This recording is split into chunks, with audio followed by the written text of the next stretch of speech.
Okay, Dan. So one of the most interesting aspects of the whole presentation, I thought, was the fact that your games can transfer to your Vita and you can continue playing them. How do you see that sort of fitting into the GTA world? Yeah, I think this is again, convenience is the word we're hammering.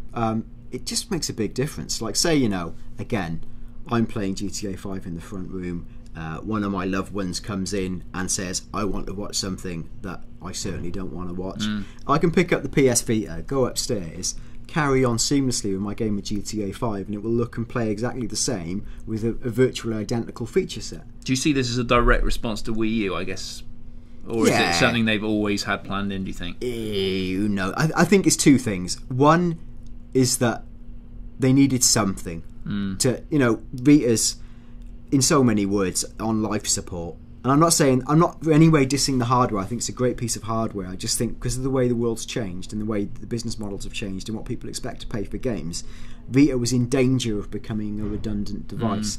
But this is like, in a single stroke, is kind of like the adrenaline jolt, wedged into Vita's heart that's woken it up. And I think, as a companion device to PS4, it makes perfect sense. All you need is a strong local Wi-Fi connection, and you've got, what we're promised is essentially seamless play of your main PS4. Yeah. Now, again with GTA 5, that's fantastic. Just stop it off, go upstairs, you play it. Now, also what it allows you to do, like we can see here, is use Vita as a second screen.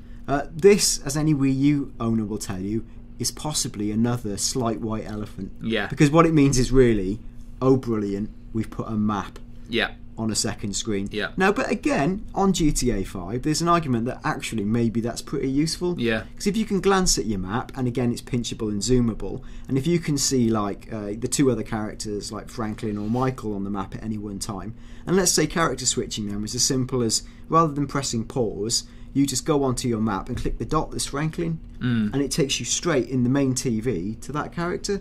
I guess that would make actually a lot of sense if you put. I think you'd have to like pause the game on the TV screen, and then like your map on the Vita sort of comes into. What would be interesting is, I guess, is what I'm saying is that is you'd pause the game and then the map would kind of come into life on the Vita, and you'd be able to like really. It would feel like really tactile and kind of like just a really nice accompaniment to the actual action. It would be cool, and there's loads of other things. Like, we're obviously talking about Vita as the main bit of cross-platform play, but it's pretty clear that on PS4 we're going to see a lot of link up with smartphones, with tablets.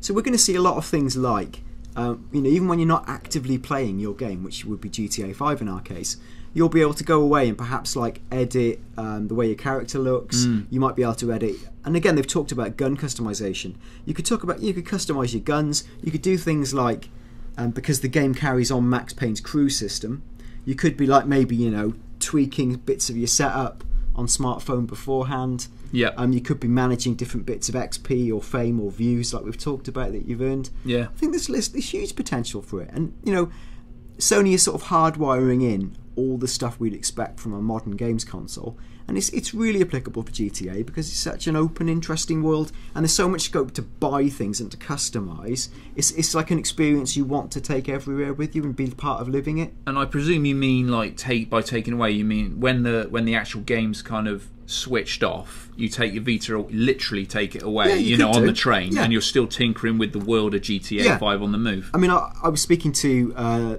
the makers of a game, I won't say which game because it probably breaks a massive embargo, but they see a big part of the future is you being able to take away like an iPad or a tablet and do all your customization work in your own time, in bed, at work, or whatever you want to do it on the bus, and then as soon as you come back to your PS4, the game starts immediately. There's no faff, there's no setup. You've done all that, you've done your options, you've done your setup, you're straight in. And it's convenience again, and I think that's exactly what the future's about.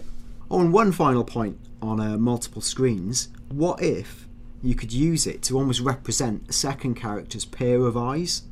That's interesting. You could have like the same mission, you play as Franklin with say the sniper rifle, but at the same time you can see Michael running through a burning building, and you've got like a mad framework of looking back and forth, going, "Oh, is he going to make it?" as you're popping the sniper shots. What a great idea! I wonder how difficult that would be to to sort of for my tiny brain to cope with. But it's a great idea. Yeah, probably rock solid, but bit of fun.